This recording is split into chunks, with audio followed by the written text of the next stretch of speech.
Pero damos gracias al Señor porque comenzamos el año en bendición.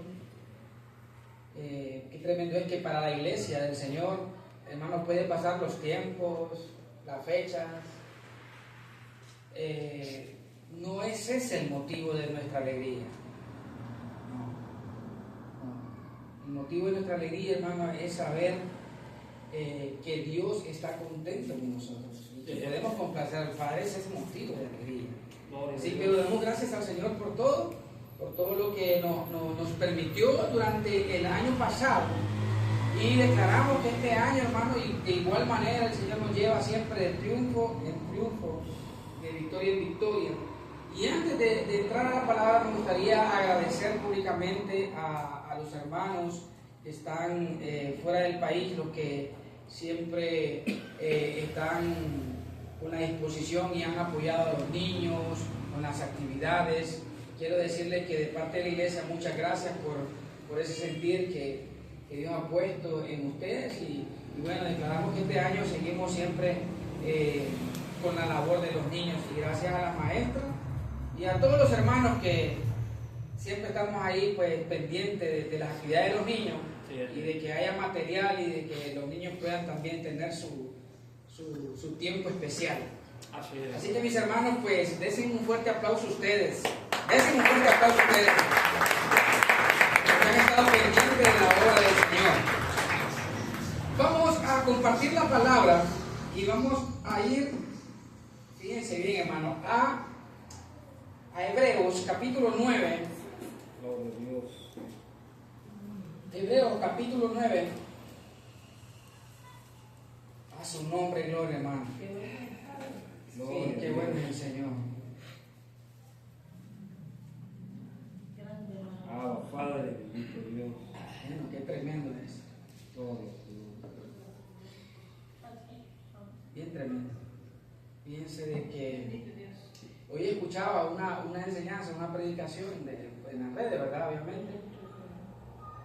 Y qué tremendo, hermano. Hay cosas que se escuchan ahí que dan como tristeza por lo que se enseña, por personas que son entendidas, pero qué tremendo cuando el Espíritu de Dios, el Espíritu, hermano, de revelación no está ahí. De repente la persona hablan o enseñan cosas, hermanos, que están fuera de contexto, fuera de orden, y da pesar, pero damos gracias al Señor porque Dios nos permite compartir la palabra a cada uno de nosotros, nos permite entender su palabra, y Él ha puesto su Espíritu en nosotros para que podamos nosotros disfrutar de todo lo que Él nos ha dado, ¿verdad? Y somos especiales para Dios. Gloria a Dios. Somos muy especiales para Dios. Pero seguimos adelante, hermano. Vamos al capítulo 9, les dije, ¿verdad? Capítulo 9 en Hebreos. Vean, por favor. Compartamos desde el verso 9 al verso 10. Allí vamos a encontrar el tema para el día de hoy. Y vamos a estar muy atentos, hermano, porque es una palabra que tenemos que echar a andar nuestros sentidos espirituales. Y en el nombre de Jesús declaramos que así es. Dice la palabra así de esta manera. Hebreos capítulo 9, verso 9 dice: lo cual es símbolo, oiga bien, para el tiempo presente, según el cual se presentan ofrendas y sacrificios, ojo con esto, que no pueden hacer perfecto en cuanto a la conciencia al que practica ese culto, ya que consiste solo de comidas y bebidas de diversas abluciones y ordenanzas, qué tremendo, y ordenanzas acerca de la carne, oigan esto, impuestas hasta el tiempo de reformar las cosas. Volvemos a leer el verso 10, dice: ya que consiste solo de comidas y bebidas, de diversas abluciones y ordenanzas acerca de la carne, impuestas hasta el tiempo de reformar las cosas. Fíjense bien, hermano, hoy vamos a hablar bajo este tema.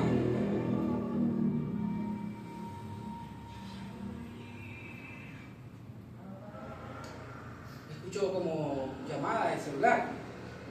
No. Bueno, fíjense qué tremendo es esto, hermano.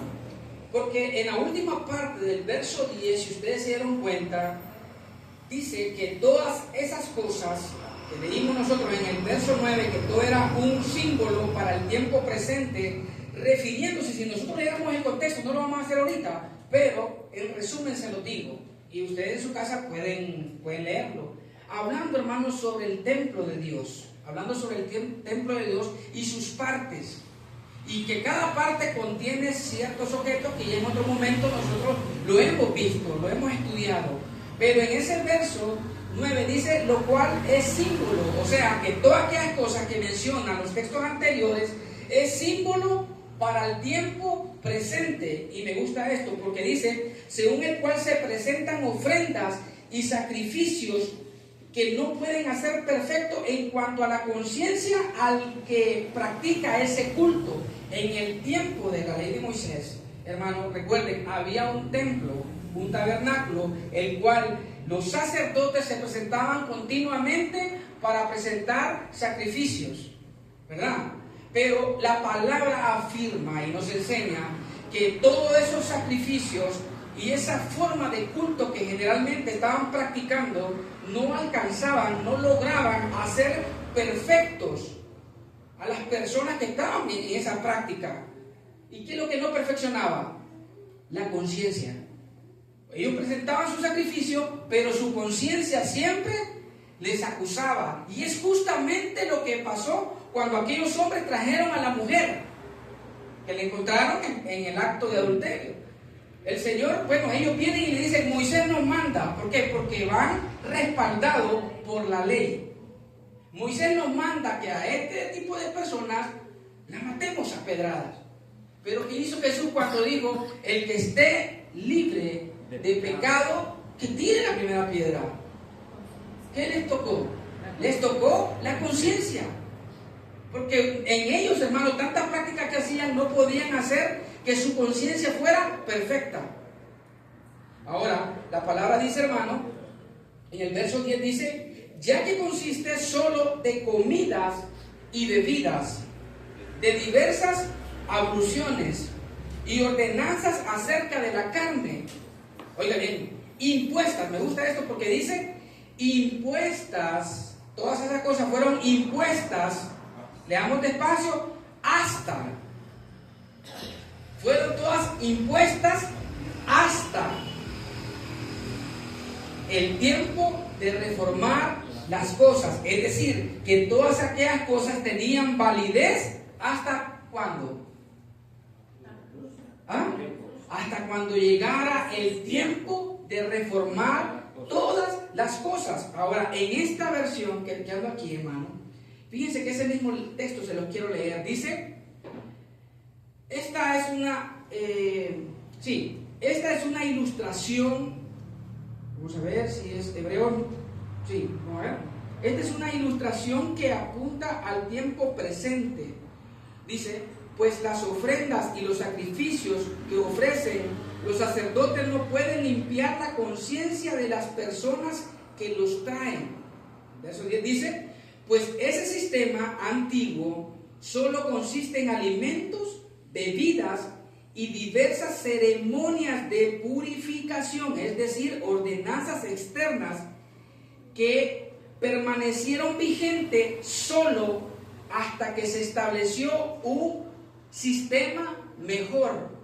O sea, en esta versión está hablando, hermano, que el tiempo de la reforma se refiere a un sistema mejor.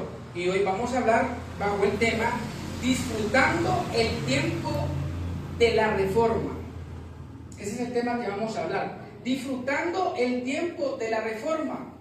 El texto claramente al final dice, hermano, que todas aquellas cosas estaban impuestas hasta el tiempo de reformar todas las cosas. Y esto es lo tremendo, y esto es lo que me gustaría, hermano, llevarlos a ustedes a pensar. ¿Cuáles son esas cosas? ¿Cuáles son esas cosas que Pablo se refería que tenían que ser reformadas? Y mire, presten atención porque voy a hacer preguntas. Y capaz que los voy a agarrar así a quemarropa. Hermano, ¿cuáles eran esas cosas que Pablo decía que tenía que ser reformadas? Él dijo todas las cosas, pero nos hemos puesto a pensar cuáles son esas cosas. La palabra reforma, hermano, se refiere al procedimiento que se realiza a fin de modificar, de mejorar, de enmendar, de actualizar o innovar algo. Eso es reformar. Ahora, cuando nosotros escuchamos la palabra reforma en el pueblo cristiano, la mente o la información que se tiene es acerca de lo que hizo un hombre en el año 1517. Este hombre se llamó Martín Lutero. Entonces, la información que se tiene es que este hombre en ese año, hermano, el 31 de octubre, este hombre martilló sus 95 tesis en la puerta de la iglesia, para que hubiese, demostrando en ello, hermano, que tenía que haber una diferencia entre la iglesia romana, que nosotros la conocemos como la iglesia católica, ¿verdad? ¿Y qué era lo que realmente este hombre quería? Quería, hermano, presentar. Número uno, hermano, él en ese momento estaba proponiendo el espíritu original del cristianismo, del que el catolicismo se había apartado. También uno de los puntos era considerar que solo a través de las escrituras se puede comprender la verdad de Dios. Y otra cosa es que a través de la fe es que el creyente puede tener salvación. Porque en aquel tiempo, hermano, recuerden esto como información, en aquel tiempo, si alguien quería recibir redención, tenía un costo monetario. Y este hombre dijo: un momento, eso no debe ser así. Como hoy en día, la iglesia cristiana, lastimosamente, está haciendo lo mismo, pero no se dan cuenta. No sé si es que no se dan cuenta, pero no se dan cuenta. ¿Por qué? Porque están enseñando a los hermanos que para poder recibir una bendición tienen que pagar. ¿Y qué es lo que hacía la iglesia romana? Para que aquel recibiera redención tenía que pagar. Lo mismo. Entonces, cuando alguien habla sobre la reforma, se le viene a la mente Martín Lutero. Pero hoy no vamos a hablar de Martín Lutero ni de la reforma que el hombre hizo en ese año de 1517. Nos interesa a nosotros como iglesia, hermanos, saber sobre la reforma que el apóstol Pablo habló. No la que Martín Lutero hizo, sino la que está escrito en la palabra cuando Pablo dijo en el verso 10, ya que consiste en comidas y bebidas, diversas abluciones, ordenanzas acerca de la carne, impuestas hasta el tiempo de reformar las cosas. ¿Sabían ustedes que son pocas las congregaciones, hermanos, que están disfrutando del tiempo de la reforma? Porque no conocen de qué se trata la reforma. ¿Qué dijimos que significa reforma? ¿A qué se refiere? Voy para atrás. Pregunto a Belinda, ¿qué significa la palabra reforma? Un cambio. Adelante, Darío. Modificar. Ajá. Cambiar. Julio. Cambiar. Renovar. Hermana Berta, renovar. Entonces, reformar, hermanos, se refiere a ese procedimiento. ¿De qué? A fin de modificar, a fin de cambiar. Hermano, si el mismo sacrificio de Jesús, hermano, ese fue el propósito. ¿De qué? De cambiar. Allí la palabra dice de reformar todas las cosas. Y aquí estaba la pregunta: ¿cuáles son esas cosas?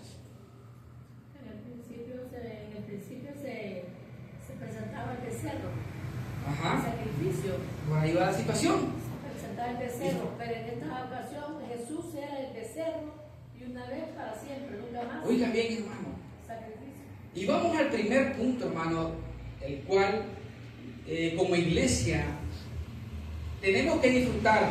Número uno, hermano, de las cosas que fueron cambiadas o modificadas o mejoradas, que me gusta esa palabra también, mejorar, actualizar. Número uno, hermano, fue el pacto. Y vamos todos, por favor, acompáñenme, por favor. Fíjense que, miren lo que dice Hebreos 8:6. A su nombre y gloria, hermano. Hebreos 8:6 y verso 7. El pacto. ¿Cómo dice Hebreos 8:6 y 7? ¿Lo tenemos? Sí. Dice la palabra, pero ahora tanto, oíste como dice ahí, hermano, tanto mejor ministerio es el suyo, por cuanto es mediador de un mejor pacto. ¿Cómo está el pacto, hermano? Mejor. Un mejor pacto establecido sobre mejores promesas. Dice claramente el 7, porque si aquel primero hubiera sido sin defecto, ciertamente no hubiera procurado lugar para el segundo. O sea, hermano, el pacto, hermano, fue necesario también que fuera reformado.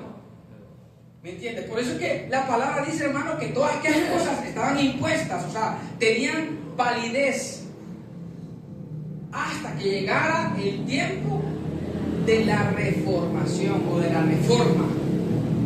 El detalle está que la iglesia, sin saber, hermano, sigue viviendo bajo el primer pacto. No están viviendo, hermano, en el tiempo de la reforma de la cual el apóstol Pablo habló. Solamente conocen la reforma que Martín Lutero hizo y que fue apoyado por un hombre que se llamó Juan Calvino. Pero de la que habla el apóstol Pablo no lo conocen.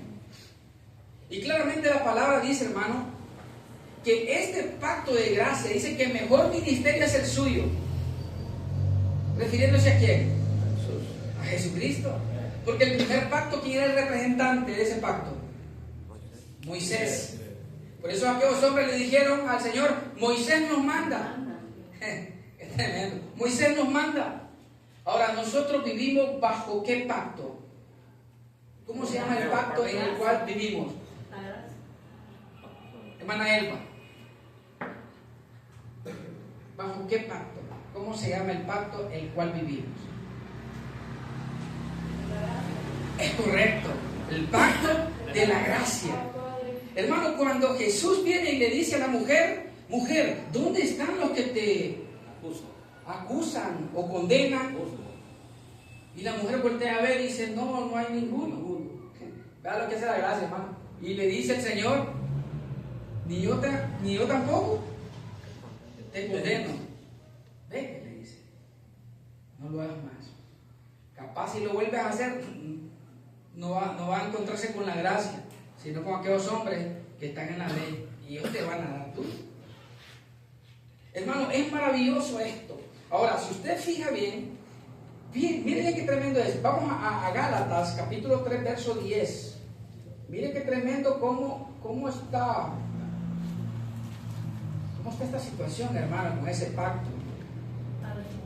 Gálatas 3:10. ¿Lo tenemos? Bien. Mire qué tremendo es. Lo tenemos. Dice, porque todos los que dependen de las obras de la ley están bajo maldición, pues escrito está, maldito todo aquel que no permaneciera en alguna, dice ahí, hermano. ¿Verdad que dice? En todas las cosas escritas en el libro de la ley para hacerlas. O sea que complicado, pero es que la palabra dice, hermano, que el pacto de la gracia es establecido bajo mejores promesas.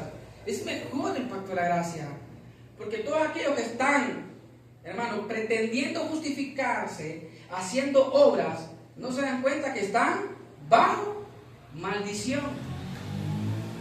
Pero la iglesia del Señor, los que están disfrutando del tiempo de la reforma, no están bajo maldición, sino que estos están bendecidos con toda bendición. ¿Por qué? Porque aprendimos el texto de memoria. ¿Por qué estamos bendecidos? ¿Ah? ¿Ah? Por el cambio. Por la reforma. Por la reforma de Martín Lutero. No, mi hermano. Cristo. Por el Señor Jesucristo. Exactamente. Lo único que la única reforma de Martín Lutero era que él era cosa de las obras que la cosa. Exactamente. Mire, hermano, la reforma protestante fue un movimiento religioso que tuvo sus inicios en Alemania, dicen, ¿sí? En el siglo XVI. Y el detalle es, hermano, que él buscaba protestar en contra de las malas prácticas y de los abusos que se venían manifestando en el interior de las iglesias católicas. Eso era tremendo, era tremendo. Pero entremos, hermanos, en la gloria de la iglesia de Cristo.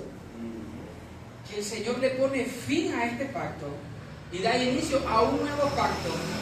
Pero recuerdan ustedes que dice Hebreos 8:13. ¿Ah? ¿Al decir? Nuevo pacto. Ha dado por viejo al primero. Y lo que se da por viejo se envejece y está, dice, próximo a desaparecer. En un creyente, hermano, o sea, el creyente necesita conocer el nuevo pacto, que es el pacto de la gracia, que es el pacto del Espíritu, que es el pacto, hermano, que inicia en la reforma, que es el pacto, hermano, que fue ratificado con la sangre de Jesús en la cruz del Calvario. Entonces, el pacto, hermano, fue una de las cosas que el apóstol Pablo se refiere cuando dice que esas cosas tienen que ser reformadas. Pero dígame usted, hermano, qué lindo fuera que todo el cristianismo a nivel mundial disfrutara de la gracia del Señor. Fuera algo maravilloso. Que no dependieran, porque en el pacto de la ley dependen de las obras y en el pacto de la gracia no se depende de obras. Hermanos, porque en la gracia toda la gloria es para el Señor. Así es. En la gracia toda la gloria es para el Señor. Aquí no se trata de decir, hermano, es que yo soy el que oro más, yo soy el que ayuno más, yo aquí, yo allá. No, olvídese de eso. La gracia, hermano, toda la gloria es para el Señor, porque todo lo hemos recibido por gracia. Hermano, la salvación la recibimos por gracia. La justificación la recibimos por gracia. Y todo, hermano, todo lo que nosotros somos, todo lo que nosotros tenemos, lo hemos recibido por gracia. Y a su nombre, denle un aplauso al Señor. Por su gracia y por su gracia. Volvamos otra vez a Hebreos.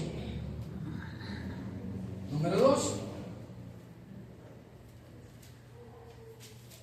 Punto número 2, hermano, de las cosas que fueron reformadas. Ya hablamos primero el pacto. El número 2, hermano, el culto. Fíjense bien qué tremendo. ¿Ah? El culto, hermano. ¿Cómo era la forma de culto en el antiguo pacto? Con rituales. ¿Ah? Con rituales. Pensemos. Ceremonias solemnes. Ajá. Hebreos 9:6. Era un día apartado, solo el día exclusivo. Hebreos 9:6, ¿cómo dice, hermano? Qué tremendo. ¿Lo tenemos? Dice, y así dispuestas estas cosas, en la primera parte del tabernáculo entran los sacerdotes continuamente para cumplir los oficios de culto. ¿Verdad? Los sacerdotes estaban entrando continuamente para cumplir los oficios de culto. Ajá. ¿Cómo era ese culto? ¿Qué es lo que hacían ellos? Mi hermana Berta lo mencionó hace poquito.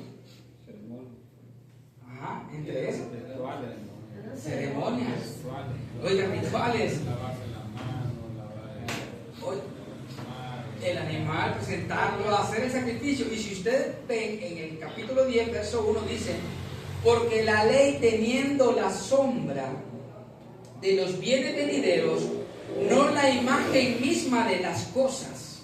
Dice, nunca puede, por los mismos sacrificios que se ofrecen continuamente cada año, hacer perfectos a los que se acercan. De otra manera, cesarían de ofrecerse, pues los que tributan ese culto limpios una vez no tendrían ya más conciencia de pecado. O sea, hermano, hasta el culto también fue reformado. ¿De qué se trataba el culto, hermano? Presentar sacrificios para poder sentirse limpios. Ahora, ¿cuál es el verdadero culto? Si esa era la manera como se hacía en el antiguo pacto y ahora pasó la reforma, entró la reforma y también cambió el culto.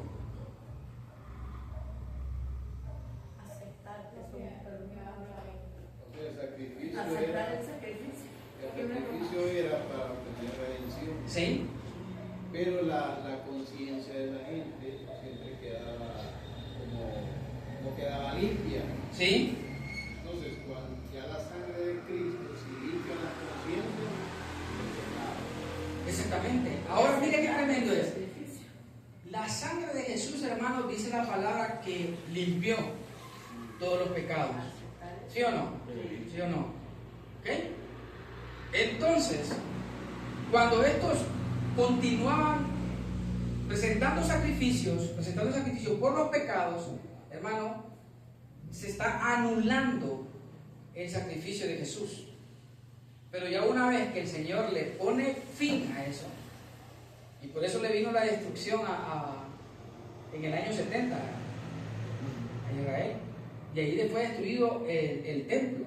hay una profecía que dice que iba a ser quitado el continuo Ajá. sacrificio. Para que ya no se continuara haciendo ese culto. Para que ya no hiciera más culto acerca de eso, hermano. Para conseguir el perdón de pecados. Y lo más triste, lo más tremendo de todo es que el cristianismo continúa diciendo: yo soy pecador. Y cada domingo van a pasar al frente para presentarse. Y hermano, me voy a reconciliar, soy pecador. Están en la misma. Pero Romanos 12:1, mire qué bonito de qué se trata este sacrificio. Ahora dice la palabra: así que, hermano, os ruego por las misericordias de Dios, que presentéis, ¿qué dice, hermano? Vuestros cuerpos en sacrificio vivo y santo, agradable a Dios, que es vuestro culto racional. Aquel culto era de una manera, ahora el culto que tenemos que hacer es un culto racional, que tiene que ver exactamente. Hermano, nosotros venimos aquí, hermano, a presentarnos, y eso lo hemos hablado muchas veces, venimos a presentarnos como sacrificio vivo, sabiendo que nosotros, hermano, todas las cosas tenemos que hacerlas con sabiduría. Hermano, usted está sentado ahí, yo no puedo juzgar y decir qué es lo que usted está pensando, Dios lo sabe. Yo no puedo saber qué es lo que usted está argumentando, Dios lo sabe. Pero la noticia es que debemos de presentarnos a Dios como un sacrificio vivo y santo. Y tenemos que pensar que en el momento que estamos aquí, hermano, estamos presentándonos delante del Señor. Y el Señor está esperando algo en nosotros. ¿Por qué? Porque hay sabiduría. Que lo que hagamos nosotros, hermano, ya sea de hecho de palabra, dice el apóstol Pablo, tiene que ser para gloria de Él. O sea, en otras palabras, que Él se agrade de su actitud, que Él se agrade, hermano, de su pensamiento, que Él se agrade de su manera de hablar en el momento que se presenta. Pero hay personas, hermano, que se presentan, y como decía en Eclesiastés, hacen un culto, pero no de sabio, sino un sacrificio de necio, y lo están haciendo mal y no se dan cuenta. Es que el sacrificio del necio es aquel cuando usted dice yo soy pecador. Ahora usted agrada a Dios cuando usted se presenta ahí y reconociendo de que usted es limpiado por la sangre de Cristo. Qué bonito Él eso. lo acepta eso y lo recibe y lo disfruta. Eso agrada a Dios. Exactamente, sí. Ahora, mire qué bonito, porque el texto dice que cuando vengas a la casa de Dios, acércate más para oír. ¿Qué quiere decir, hermano? Que en el momento de presentarse tenemos que estar atentos. O sea, como quien dice, no te distraigas, sino tienes que estar atento, sabiendo, hermano, que Él es el mismo Señor que lo está viendo, ¿verdad?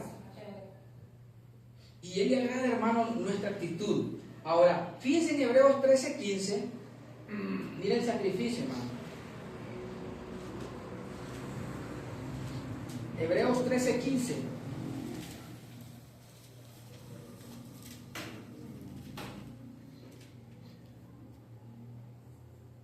Y a su nombre, gloria. ¿Lo tenemos? Dice, así que ofrezcamos siempre a Dios, por medio de Él, sacrificio de alabanza, es decir, fruto de labios que confiesan su nombre. Antes se presentaba un animal como sacrificio, ahora, hermano, en este tiempo de la reforma nos presentamos nosotros. En el tiempo de la reforma el sacrificio es fruto de labios. O sea, hermano, que cuando nosotros, hermano, no solamente cuando estamos aquí, nosotros tenemos que presentar sacrificio en nuestra casa, en todo lugar, pues, en todo lugar. Y dice, hermano, que fruto de labios que confiesan su nombre. Fruto de labios. Y ese es el verdadero sacrificio que Dios, hermano, está esperando de nosotros. Pero como se malinterpretó, a la iglesia se le está enseñando que tiene que sacrificarse y lo hacen de otra manera. Y van todos los hermanos a presentar un sacrificio, hermano. El domingo vamos todos para el cerro Juan Alaine. Allá vamos a presentar un sacrificio para Dios. Pero se olvidaron del verdadero sacrificio. El que agradó a Dios, hermano, fue el sacrificio de Jesús en el cruz del Calvario. Pero el cual sacrificio que Dios espera de nosotros es un fruto de labios. Es un fruto de labios. Hermano, fíjense que es bien tremendo, pero en aquel tiempo, cuando no conocíamos la verdad de la palabra y hacíamos esas prácticas, yo recuerdo que una vez, hermano, yo dije, voy a ir al retiro de ayuno, pero voy a ir desayunado. Porque sufría, hermano, sufría, sinceramente. Cuando llegaba a la 1 de la tarde, hermano, yo sentía de que, no, hermano, eso era, qué barbaridad, me dan ganas como de llorar, hermano, mire, eso era terrible. ¿Ah? ¿Y qué pasaba, hermano? Y yo, no, me voy a ir comido, pero no les voy a decir, hermano. Y en la mañana, pero dije yo en la noche, estaba orando, Señor, mañana es el día de presentar el sacrificio para el Eterno. Pero si en la mañana mi mamá me dice, hijo, aquí está el desayuno, esa es la señal. Y uno pequeño, hermano, y me levanto en la mañana y me dice mi mamá, hijo, aquí está el desayuno. Y dije yo, gracias, Señor. Hermano, era un pedazo un trozo de pan baguette con frijolitos fritos, mantequilla, hermano. Oiga bien, hermano, tenía huevito, queso rallado y la taza de café, hermano, porque hermano no le fallaba, ¿verdad? Hermano, y me voy, y nos vamos, ya me voy allá al retiro de la ayuda y oración. Bien comido, y cuando estoy en una piedra orando, hermano, cuando estoy en una piedra orando, llega un momento que dijeron, ¿verdad? Hay que apartarse para leer un rato la palabra. Y me aparto y abro la palabra, hermano, y encuentro Isaías. Encuentro Isaías que habla sobre el verdadero ayuno. Y dije yo, esto está tremendo. Pero me quedé callado, hermano, y dije yo, lo voy a hablar con el pastor. Y cuando voy y hablo con el pastor, en aquel momento, en una iglesia pentecostal, el pastor me dice, hermano, lo que usted recibió, me dice, es de parte de Dios, pero guárdelo para usted solo. ¿Por qué creen que usted no me va a ver en las reuniones que ustedes hacen de esos ayunos? ¿Por qué usted cree que no me va a ver a mí? Pero yo me lo he guardado, me dijo. Entonces, aquella cosa no me pareció correcta porque dije yo, hermano, pero si algo Dios nos muestra, hay que decirlo a la iglesia para que la iglesia disfrute. Me dijo, no podemos, por la doctrina. Entonces dije yo, pues ni modo, que los hermanos continúen aguantando hambre, yo voy a llegar desayunado. Y ya después me doy cuenta que Julio también llegaba a desayunar. Y ya después, hermano, una vez platicando con Petrona Raudales, le digo yo, Raudales, mire que ese texto que encontré en la Biblia, hermano, Emilio, mire que yo también lo estaba leyendo, y me dice, y ya como que ya no quiero ir, me dice con los hermanos allá al cerro. Y dije yo, bueno, ya el Señor está manifestando. Hermano, pero ¿cómo se ve, hermano, la misericordia de Dios en todas esas cosas? Dios nos permitió pasar por todo aquello, para que ahora, hermano, nosotros valoremos donde el Señor nos tiene ubicados. Entonces, hermano, el culto también pasó, hermano, por la reforma. Y número 3, hermano, la adoración. Fíjense, vayan conmigo a ver este ejemplo. Juan capítulo 4. Ya su nombre, gloria, hermano. Juan capítulo 4, verso 20. Mire qué tremendo esto. Ya su nombre, gloria, hermano. Gracias al Señor. Hasta el 24 dice: nuestros padres adoraron en este monte, y vosotros decís que en Jerusalén es el lugar donde se debe adorar. Jesús le dijo, ¿cómo, hermano? Mujer, créeme que la hora viene. ¿Cuál hora? La hora, la hora del sacrificio, donde se iba a reformar todas las cosas. Entonces dice, mujer, la hora viene cuando ni en este monte ni en Jerusalén adoraréis al Padre. Qué tremendo. Dice, vosotros adoráis lo que no sabéis. Nosotros adoramos lo que sabemos, porque la salvación viene de los judíos, mas la hora viene. Y ahora es cuando los verdaderos adoradores adorarán al Padre en espíritu y en verdad, porque también el Padre, tales adoradores, busca que le adoren. Dios es espíritu, y los que le adoran en espíritu y en verdad, necesario que adoren. O sea, ya no era en un lugar, no era en el otro lugar, como alguien dice, hermano, vamos a la iglesia, ¿qué? Vamos a adorar al Padre. Ya no es en un lugar, no es en el otro lugar. Jesús dijo, viene la hora cuando los verdaderos adoradores, porque hay adoradores como falsos, los verdaderos van a adorar al Padre en espíritu. Los falsos les gusta que la gente les vea y les reconozca. Que adoradores, 5 horas hincados, qué hombre más espiritual. No, el verdadero adorador es quien adora al Padre en espíritu y en verdad, hermano. Qué bonito esto. Oh, Padre, a su nombre, gloria, hermano. Viene la hora, decía el Señor Jesús. Ahora, vamos al otro punto. El primero es el pacto. Número 2, la adoración.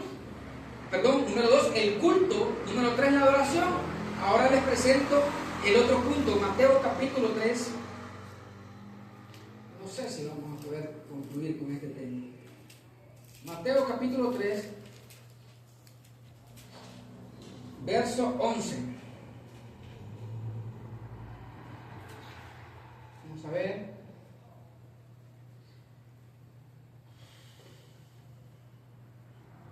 Sí, lo tenemos, hermano. Gracias, Señor. Bien. Qué tremendo. Leamos, por favor, hermano, unos textos anteriores.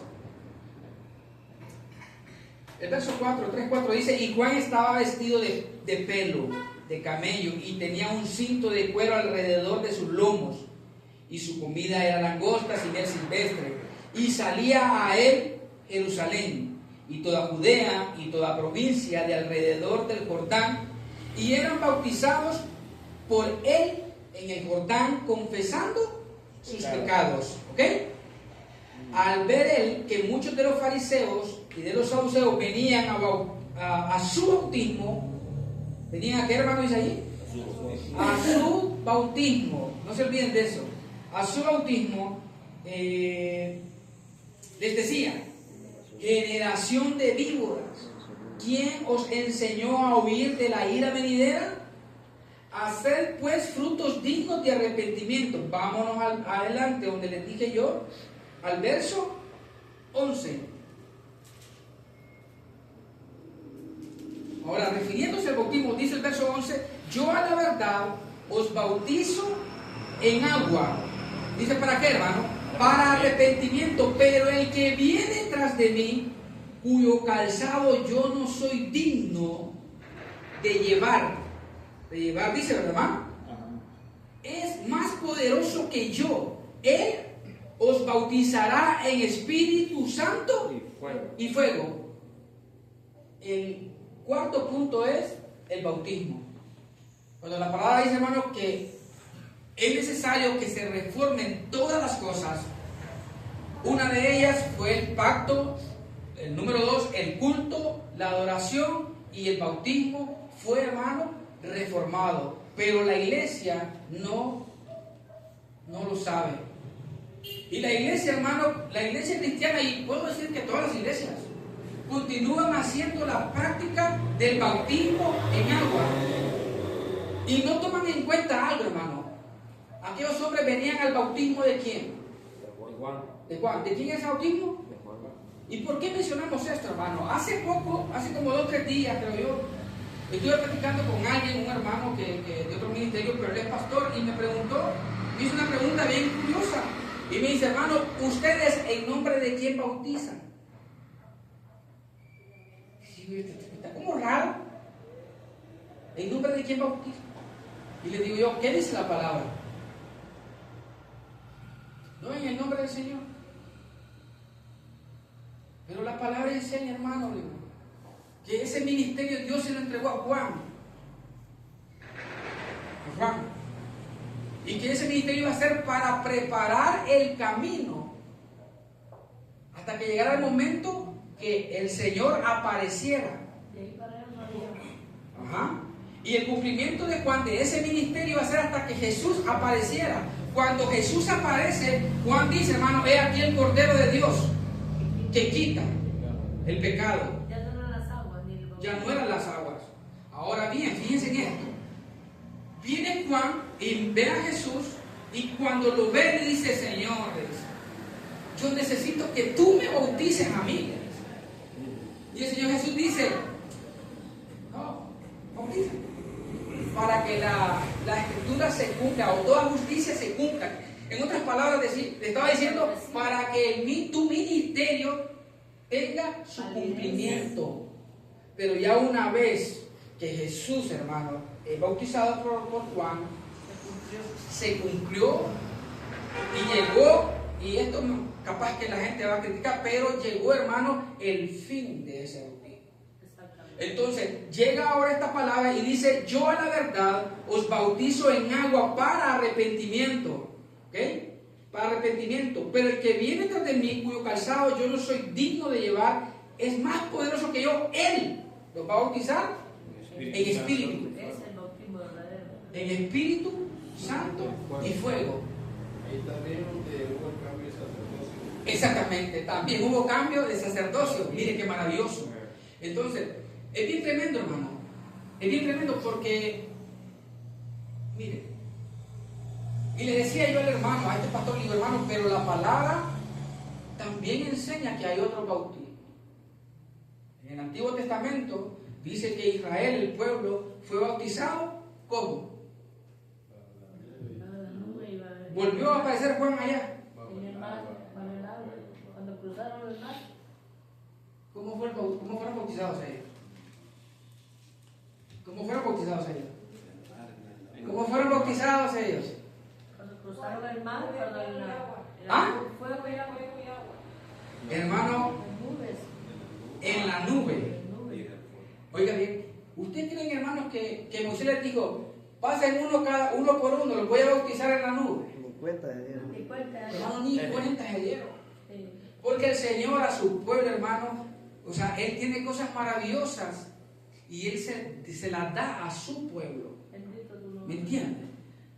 Hermano, ajá, y ese bautismo, y entonces, ¿cómo está eso? Y fueron bautizados cuando cruzaron el mar. Y ni cuenta se dieron. No me recuerdo qué era eso. Su pueblo está como bautizado. Sí, bautizado. El pueblo del Señor está Bautizado. bautizado. ¿Se dieron cuenta ellos? No se dieron cuenta.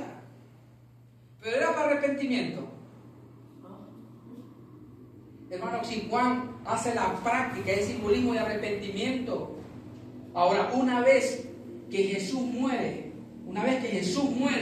el pecado, el Señor le puso fin. El bautismo en agua era para arrepentimiento de pecados, porque aún el sacrificio de Jesús no había sido hecho. Ya una vez hecho el sacrificio de Jesús, porque va a continuar con ese ritual. Y Juan dijo, el que viene es más poderoso, Él nos va a bautizar en espíritu.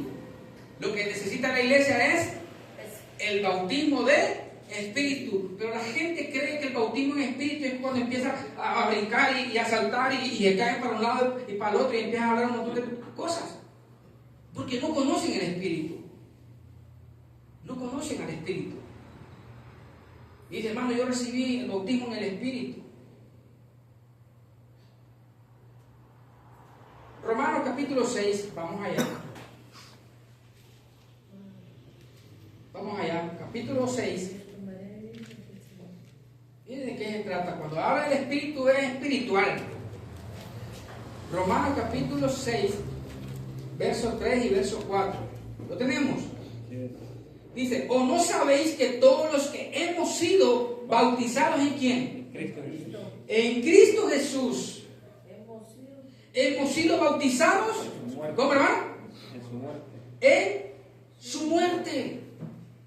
Porque somos sepultados juntamente con Él para muerte por el bautismo, a fin de que como Cristo resucitó de los muertos por la gloria del Padre, así también nosotros andemos en vida nueva.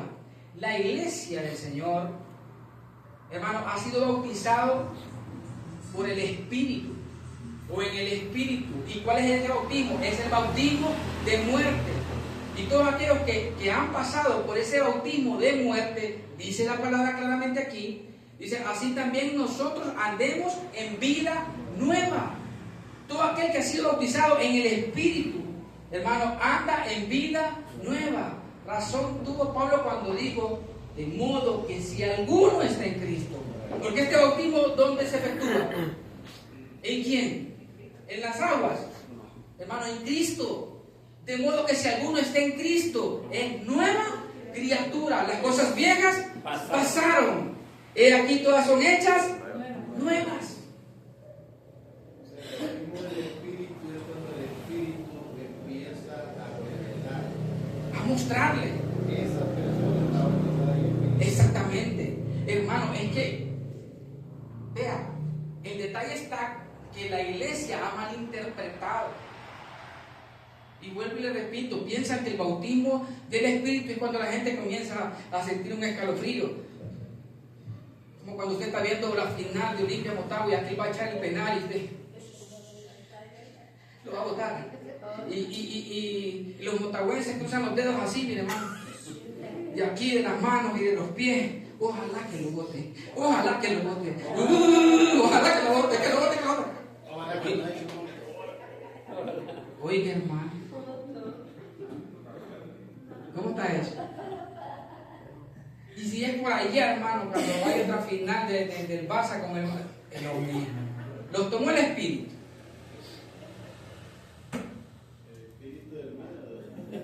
Padre Santo, hermano, por no entender, pero por eso se llama el bautismo del Espíritu. Porque es necesario que el Espíritu sea, como Él es el que escudriña aún lo profundo, Él es el que saca a luz la verdad. Él es el que saca a luz la verdad. Y cuando viene el Espíritu, hermano, y le dice, esto es así, y le enseña el Espíritu, hermano, esa es una gloria maravillosa. Ese es el bautismo en el Espíritu. Hermano. Emilio, una cosita más. Ajá. Un fuego. Sí. O sea, el Espíritu va consumiendo todas esas. Sí, tu argumento. Todos los elementos. Todos los elementos tienen que ser quemados. Todos los elementos. Hermano, por falta de conocimiento el pueblo perece. Y le decía yo al pastor, porque me dijo, ¿a cada cuánto ustedes practican la Santa Cena?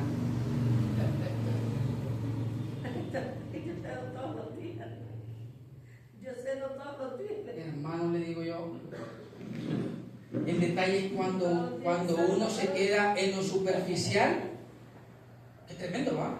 Pero cuando el Espíritu lo lleva a profundizar, hermano, ¿cada cuánto usted practica la Santa Cena? ¿Cuál es nuestra cena? ¿Cuál es la cena del Señor? La cena es compartir.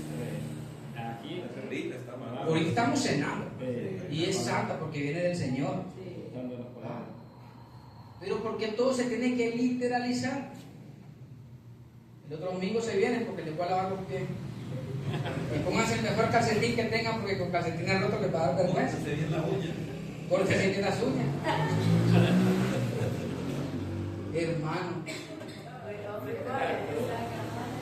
Hermano, la iglesia está haciendo rituales sin darse cuenta. Sin darse cuenta. Otros están haciendo actos de brujería sin darse cuenta. Son hechiceros sin darse cuenta y están hechizando a la iglesia. Y es bien tremendo, hermano. Porque si el otro no brinca, le está diciendo que no tiene el espíritu. Lo hechiza para que brinque. Lo obliga a que lo haga. Como decía un pastor que le decían a él para que pudiera hablar en lengua. Que es la palabra que le decían que tenía él. Hasta que la lengua se le trabara. No. ¿Qué decía? Alabanza. Alabanza. Alabanza, alabanza, alabanza, alabanza, alabanza. Dele más, alabanza, alabanza. Y hasta hasta que se le enredara la lengua. Ay, hermano.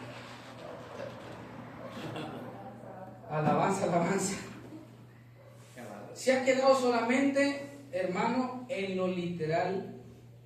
Y la palabra dice claramente que todas aquellas cosas habían sido impuestas hasta el tiempo de la reforma. Cuando una vez Jesús muere en la cruz del Calvario y resucita, comienza el tiempo de la reforma. Ahí fue reformado el pacto, fue reformado el culto, la adoración, el bautismo y mire esto también, hermano, el ayuno también. Y la gente quiere continuar metido en ayuno, practicando ayunos, aguantando hambre y dejan a un lado el verdadero ayuno. Sí. El ayuno de los hombres es que no tienen que comer. El ayuno, el verdadero ayuno, le dice: comparta tu pan con el que tiene hambre. ¿Ve usted la diferencia? Comparta el pan con el que tiene hambre. El ayuno, hermano, también pasó por la reforma, imagínese usted. Pero la gente, hermano, quiere seguir. Porque dicen que para disfrutar de la presencia de Dios yo tengo que presentarme en sacrificios de ayuno. Entonces, para que puedan ser templo ellos dependen de un ayuno. Porque la presencia de Dios se manifiesta donde? En el templo. Y si la palabra dice que nosotros somos el templo y que el Espíritu de Dios mora en nosotros, Dios siempre se va a manifestar, hermano. No por un sacrificio de ayuno. No. Dios siempre se va a manifestar a su pueblo, a sus escogidos, a sus hijos. Dios siempre se va a manifestar. Cuando su pueblo, hermano, vive en obediencia, Cuando su pueblo, hermano, se da de corazón y de verdad, Dios siempre se va a manifestar. No necesita de un ayuno, no necesita de un sacrificio. No. Si yo le digo, hermano, tenemos que hacer esto para que Dios se manifieste, estaría mintiéndoles. Pero lo que Dios quiere es que disfrutemos de la reforma, porque es algo que Él lo consiguió a través de su sacrificio. No fue fácil, hermano. Jesús se entregó por completo para que nosotros disfrutemos de todo lo que Él nos ha dado. Por eso no estoy de acuerdo con lo que dicen, somos pecadores. Están invalidando el sacrificio.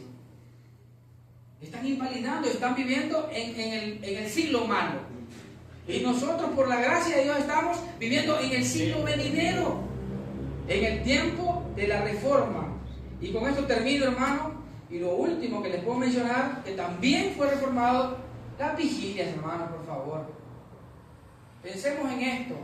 ¿Para qué la iglesia está practicando vigilias? ¿Cuál es el propósito? ¿Cuál es el propósito? La verdadera vigilia es la que el apóstol Pablo le dijo a Timoteo: ten cuidado de ti mismo. Está diciendo, vigílate. Cuídate. Nosotros tenemos que vigilarnos a nosotros mismos. Vigilar el que va. Hay que vigilar el ánimo. El ánimo, hermano. Vigilarnos nosotros en qué tenemos puesta nuestra mirada. Si nos mueven las cosas materiales, si le estamos dando prioridad a lo material, hay que vigilarnos. Porque lo material hoy está, mañana no está. Y si tenemos puesta nuestra mirada en lo material, cuando no esté lo material, nos venimos para abajo. Hay que vigilarnos. Y cuando nos vigilamos, entonces le damos gracias a Dios en todo. Así es. Y ahí es cuando el apóstol Pablo dijo: yo sé vivir humildemente. Él dice: yo he aprendido a contentarme cualquiera que sea mi situación. He aprendido a contentarme cualquiera que sea mi situación. Ya puedo estar en abundancia, estoy contento. Ya puedo estar en escasez, estoy contento. Dijo él: yo todo lo puedo en Cristo. Él dijo: yo. Qué bonito hubiera dicho, ¿va? Todos nosotros lo podemos en Cristo. No, es algo personal. Es algo personal. ¿Por qué? Porque Pablo se estaba vigilando. La iglesia no, la iglesia dice: hermano, este domingo hay vigilia. Y se desvelan, ¿para qué? ¿Para qué se están desvelando? Terminando. Hermano, yo no sé si usted ha notado, y con esto termino, que cuando uno se desvela, hermano, como que, fíjese que como que me crece más el pelo y más canas salen. No sé si eso solo me pasa a mí o les pasa a ustedes, pero cuando uno se desvela, hermano, como que... Y el hermano allá, como con 70 años, y quiere seguirse desvelando, terminando su día más rápido, hermano. Por favor. ¿Ah? Hermano, descansemos, que el Señor nos ha llamado a descansar. Así es. Hermano, disfrutemos de lo que Dios nos ha dado. Sí. Alguien decía: la vida solo es una. Hay que disfrutarla. ¿Verdad? En el gozo del Señor, hermano, hay que disfrutarla, hermano. Sí, en el gozo del Señor. Hermano, sí, y con esto termino. Si el ayuno Jesús le llamó luto, y la palabra está escrito que dice que el Señor cambiaría el lamento en baile. ¿Cómo estamos nosotros? Baile. En baile. El 31 de diciembre. En fiesta espiritual, hermano. Estamos en gozo, en el gozo del Señor. Dice la palabra que el gozo del Señor es nuestra fortaleza. Los declaro bendecidos.